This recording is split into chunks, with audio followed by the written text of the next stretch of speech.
Nothing's really their core product or their bestseller. And what we really want, it's not that. So we don't want to confuse people. We don't want to overwhelm people. What we want is for most, if not every single product that you sell, to be considered a bestseller. So we're talking about hands up, everyone loves it. It's gotten to the point to where, you know, maybe there's just a couple flavors of it that you sell. You don't have to do everything under the sun to get people to buy it. So we want to wow the clients with any choice they make from our menu or anything they're buying from us. And we don't want to overwhelm them with options like I mentioned. So that's where kind of honing in to create these products comes in. So in other words, we don't want fluff products. So I don't necessarily, if I were to look at your menu or look at what you're doing, I wouldn't want to see a bunch of products that you don't really care about, that you haven't really formulated very well, just to fill in the menu. That's not going to be good for anyone, right? We don't want duds. That's not what we want. We want things that are going to drive interest in sales. So today, instead of saying that you should just scrap all of your underperforming products, I think they probably have some kind of nugget in them that we shouldn't let go right away. So we're going to go over 3 tips that you can take those products you already sell, transform them into bestsellers with a tweak or two so that when you start marketing them again, they sell better. At the end, I'm also going to announce a flash sale on one of our best-selling essential paperwork bundles to celebrate my 37th birthday, which was a couple days ago. And the reason I'm bringing this up now is if you've gotten this far into the video, just know that this is only going to be valid for 24 hours because it's something that we're just doing it to celebrate. So you don't want to miss the live. You want to catch the end of this live so you can hear more about it. And you want to take part if you are interested in getting like a trusty professional contract in hand, order forms, partnership agreements, basically all the paperwork that we hand over to our like our elite clients or our one-on-one clients that purchase that kind of thing. You'll get all of it. So it's a really sweet deal. Again, it's super short. I'm just letting you know now so that you don't click off and miss that option. Okay. To stay in the know about these lives, you can check the events here in the group. I usually post a day or two before what we're going to talk about. You can send me a friend request so that when I make it, you don't actually have to check. Facebook just sends you an invite. The group's too big for me to send it to everyone. So unfortunately, if it makes you feel a little weird, don't worry. My page is public. I'm very accepting. So no worries about that. We do have to be friends on the platform for you to get the invite at this point. So just, if you're okay with that option, that's the easiest way. Or you can hang out on our email list. I often send replays, or on our YouTube channel, I'll often post replays, but it's later. So you'll miss out on things like we're going to talk about at the end today. So whatever way works for you, that's how you can get the information. We're going to jump right in. Hey, Tamara. Hey, Crystal. Good to see you. Hey, Anita. Great. Okay. Good to see you all. Now we're hopping in. If you have questions, put them in the comments. That's why we're here live. If you have a story to tell me, put it in the comments. That's why we're here. All right. So number 1, does your product need a market test for flavor or style tweaking? This is a really big one, to be honest. That's why we're starting with this. So I've noticed that many bakers are kind of nervous, okay, to put their product out for testing because they're fearing that they're going to get like negative comments, or they don't want to hear what people have to say about what it is that they're doing. So I want you to accept that you're feeling, if you're that person, accept that you're feeling that way and step back and understand maybe a little bit about that feeling isn't going to help you get any better, and it isn't going to help your business grow, because you're kind of saying, I want to bake, but I don't actually want to please clients. That's basically what you're saying, right? You're saying, I'm not going to listen to the critical opinions of what I'm doing, because it's not really about them, it's about me. But in that case, it's going to probably end up being a hobby because you need the clients to be happy and you need them to want to come back for more. So we really do need that information. Nobody's perfect. Everyone's going to get critical feedback on their work. I've had stuff from some of the top bakers in the world. I didn't like it. Okay. So if they had asked me, what do you think about XYZ? I would have said, that was kind of gross. You should probably look at that. Okay. Nobody's perfect. All right. And people get famous and their stuff's not even good. So, you know, that like people who get famous and sell a lot of stuff, sometimes it's not about that. Sometimes it's about who they are, who they're connected with, usually, how much money they have, all of that. So all to say that you're testing, when you're doing it, if it's working properly, your group testing, your market testing with your product, you will get critical opinions.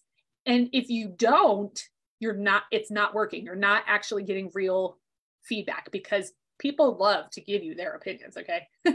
That's part of it.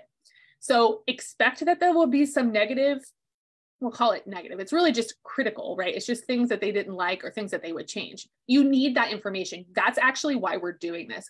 We're not doing this so a bunch of people say, love it, great, good job, high five. That's not why you do market testing. You do it to find out how you can make your thing better. And to get that information, it has to be something other than it's perfect.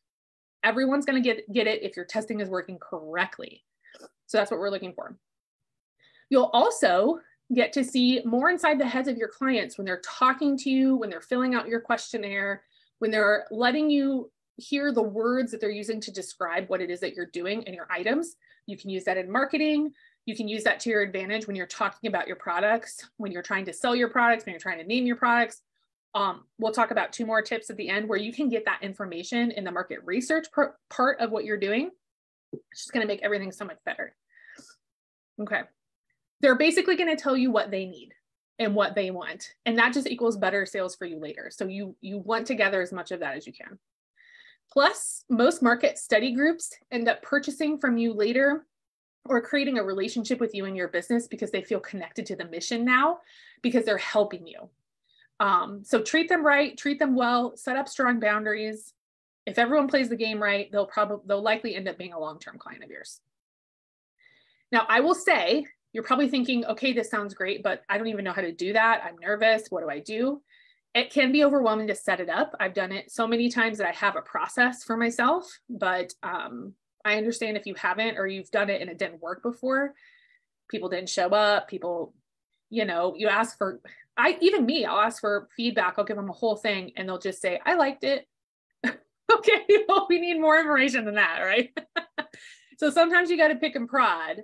But like choosing the right people to do it's important, all of that.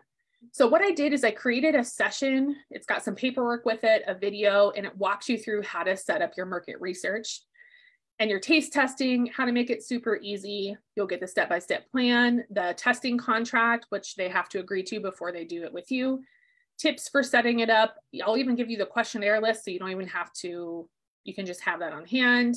And more, right? It's basically a little kit for you to go out and start doing your market research. I haven't actually set this up yet though. I have all the info, I just need to put it together. So if you're interested in being in the beta group for this offer, what I usually do is take the first few people in at a beta price, so it's a lower price. And I set it up and then I ask you your opinion of what you think about this setup. So if you want to snag a spot in that, just send me a DM. You can even type here something like market research, and I'll just start a wait list so that once I get it up, hopefully in the next 30 days, you can get in, take a look, use the info, and then just give me feedback, and then you get a lower price because of it. So if you're interested, I'll be doing that. Okay. One other thing I want to mention is that if you start getting feedback that the flavors aren't right, the balancing's not right, balancing is when you take a bite of something and it's too much of something or not enough of something, right? Like the balance of the flavor, the mouthfeel. So a lot of times in baking, things are too sweet. There's a couple ways to cut that, very generalized ways that are well known, right? Like salt and citrus and things. So if you need help creating stellar signature recipes that you can call your own, that you can either do from scratch or you can amend a recipe you already use, or learn how to balance recipes you have, so you can create something that people are writing home about, that people are like, you wouldn't believe how great that cake was. I've never had something that tastes like that before. I don't even like cookies, but I love these cookies, those kinds of comments. You can definitely consider joining the Elite Mentorship Program that I mentioned at the beginning. It's a group area where we contain a ton of sessions and trainings, which has plenty of baking trainings, including a signature recipe formulation and balancing technique video. It goes over a lot of what I'm talking about here, but in detail so that you can actually do it at home. And I once had an elite who was inside, came to the training with me. She said she paid thousands of dollars to go to culinary school and they never even touched on these topics for her. So she was still creating kind of subpar recipes even after culinary school, because they didn't really talk about formulation, the baker's formula, how to set that up, the balancing of recipes, that kind of thing. So she's like, I could have saved all that money and just come to this one training and then I would have had a recipe. So that was good to hear. And after all this is said and done, once you have absolutely nailed the flavor, you know, this tastes really good. People are going to enjoy eating this. This should help your number of return clients skyrocket, because now each and every time they take a bite of something off your menu, it's perfection. They love it. It's something that there's not a weird flavor. It's not too sweet. It's not too salty. There's not the strange mouthfeel. And then they're going to start recommending you and sharing more of your info, helping you build your business organically, because now you're making sure that each item is hitting, right? Every single item. Hey, Sandy. Good to see you. Okay. Number 2, a question. Does your product need a new name or packaging? So we've done the market research. We've got the flavors nailed. Here's our product, but it's still not selling. Sometimes when we name our products, we go a little wild with it. Maybe it's not very clear. Maybe the words are kind of have negative connotations to them. You want to be careful with that with your products. Or maybe you've chosen a type of packaging that makes it hard for a client to make the choice to purchase. That's very common too. So we forget when we're making something and we're naming it and we're putting it in a bag, we forget that we know exactly what it is and we trust it. But a client needs to hear and look and see something first before they're attracted to it, right? They have to have those positive interactions with the product. So just as an example, this is very extreme, all right? But let's say you named your product something like dirty cookies, okay? Dirty cookies, right? Like just say, you know, or messy cookies or something like that. And you put them in a cute bag, but you can't see them in the bag. Like the whole bag is craft paper or colored or something, like you can't see them. Don't you think it's going to be harder for a client to trust that that's a good product? Like, oh, it's called dirty cookies. It's in a bag. It's sealed. I can't see it. I don't even know what I'm buying, right? You have to think about their first interaction with the product and how it could be turning them off. So we want to make it easier for a client to connect through the name, if you can, and the packaging, just to make sure everything's fluid. So a little tip, nostalgic names or names that kind of connect with other things in their brain, that helps people remember what it is. If something is very super unique, that can work, but I want to really deter you from misspelling things a lot. That can be hard for people to search online. They might not understand what it is. They might not be able to read it because it's misspelled so much. So kind of find a balance between being unique and also confusing people. Okay, we want someone that doesn't understand what it is to know what it is, if that makes sense. All right. So nostalgic names, silly names that play on puns or rhyming, those are pretty popular, or just names that are clear and concise. Even regional names, those do best, right? Because then people can understand, hey, I know what this is. And then packaging that either lets you see the product so you can kind of check what it is, or has a printed photo of the product or what's going on with it. That can help people make purchasing decisions as well. All righty. Hey, Lori. Okay. Number 3, this is another question. Should this product be a different serving size or bundled? So this is kind of like, okay, we figured out it tastes really great. We figured out how can people purchase it via the name and the packaging? How can that be more attractive? And then lastly, is it even really set up correctly for a bestseller situation? Sometimes we forget again that we are making products for people with their own priorities. So whatever is easiest for you, although I do think that you should make choices like that in your business, you can't make choices that are going to please everyone. We know that. So it has to be easy enough for you to create, but understand that the priorities of the buyer might be different. So, and it is also possible that when you're selling an item in a certain amount based on packaging or batching or whatever it is, that might be stopping someone from purchasing. So that's where the market research comes in, because then you can ask them, how do you feel about the size of this product? How do you feel about how many came in the bag? How do you feel, those kinds of questions. But again, you have to get in there and ask them about that kind of stuff to know. So imagine, as an example, that you make a bag of cookies and sell them in a set of 2 dozen. It just comes, that's the size of bag you ordered, 2 dozen fits in there. So that's what you put in there. But they're really not moving, right? Like people, it's just, you don't understand. They're the most delicious cookies. People can see them. They have a cute name. It's a great recipe. Why aren't people buying these? You do your testing. You give them a bag of cookies, just like it would be on the shelf or on your website or whatever, and ask them how they feel about the amount. So what if you started hearing, hey, I'm on a diet and I wish I could just buy a smaller bag because I don't want to tempt myself with a larger bag. So I don't buy it because I don't want there to be that many cookies in my house. Or something like, hey, I have kids and I need smaller bags for them instead, because if I get the big bag, they're going to fight over it. And I don't want to cause a fight in my house every night. Right. So you're starting to see, oh, okay, there's a priority of sizing based on these people's lives and how they're actually using the product. So imagine how many more of those same exact cookies, you haven't changed anything. All you bought is a smaller bag. Put them in the smaller bag, price it accordingly, and there you go. So maybe that worked. Okay, yeah, I got the smaller bag. But maybe something else is going on where you're still feeling like, I know that I could sell more of these. What's happening? So what if you started thinking about, how can I bundle it? How can I sell something else with this product or along with this product to make it even more user-friendly? What if you decided to bundle that bag of cookies and it comes with a cold milk from the fridge, right? It's milk and cookies. Everyone loves that, right? Super simple, super straightforward. So you'll do some psychological pricing when you're working with the pricing of the milk versus the bundle versus the bag of cookies. And you're going to make, your milk's going to be covered. So I'm not telling you to lose money. What I'm telling you to do is bundle it. So it's kind of like you're setting up your own fast food menu options, right? And people are coming in and seeing, oh, I can get these 2 things for that price, X, Y, Z. And then they start understanding that if they spend a little bit more money, they'll get more value. And now you're selling multiple products at one time.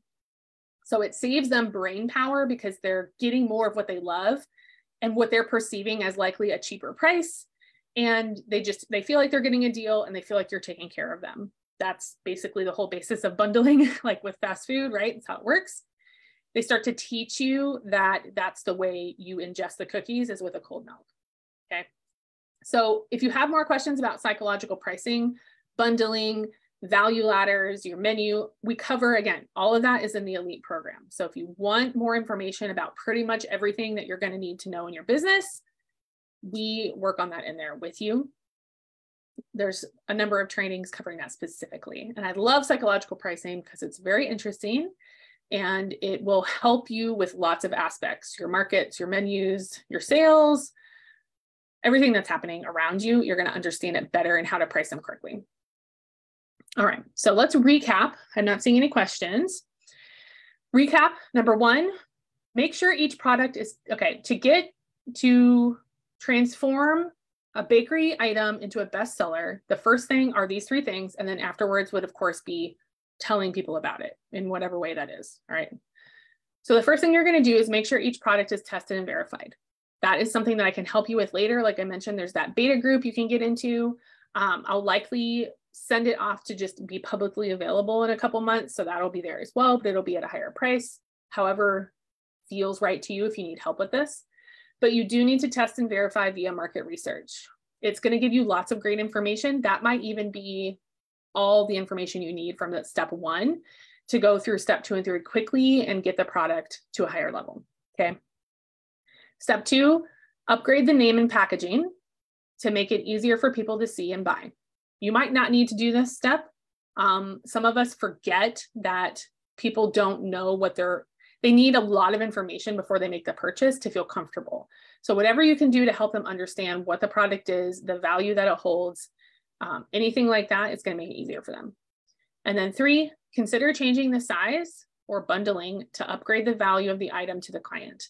What is it that you can do to basically repackage what you're already making so that it fits the priorities, hopefully that you found out in the research stage, fits the priorities of the people who are most likely to purchase that.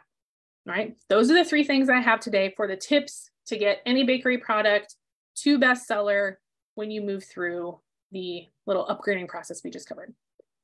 Okay, so I did want to mention something before we head out for the day, which was my little birthday sale. So if you are already friends with me on Facebook, you can go on my page because I just celebrate, well, actually it's a public page, so you can go look at it anyway, but I just celebrated my 37th birthday, and we went to a 1939 creekside wood cabin in Forest Falls, California, which I'd never been there before. And it was kind of interesting because it's the beginning of spring, so there's a lot of mountains there with snow, and the snow caps, or the snow on the mountains was melting. So this creek was like moving super fast. It was very beautiful, and it was literally right by the cabin. Like you look over the deck and it is right there. I'm shocked, honestly, but it was very cool to be there. We had a hot tub, we roasted marshmallows, we had a warm fire, we did hikes along the creek. And the best part for me is that my kid was just like loving every single moment. Like she just was obsessed with everything that we were doing. So I can't complain. It was a lot of fun. And to celebrate here with you, what I decided to do was do a play on the number 37. And I planned to get a little hefty gift discount set up on the website for one of our bestsellers, which is the Everything Paperwork Bundle. If you have ever been on the website, it's bundle number 3. It contains all of our most requested paperwork options we've created for our clients over the years. We bundled it all together to make sure you can get everything you want. Just like we talked about, bundle it when people say they need the stuff, bundle it up. It's a bunch of downloadable templates that come in PDF or Word doc, I believe.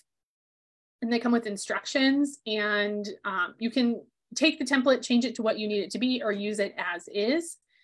It also has use instructions, and there's a live link that comes with every one of them that will take you to the live version of that document, meaning if I ever upgrade it, if I ever add anything, tweak anything, you'll always have that version and you'll never have to buy it again.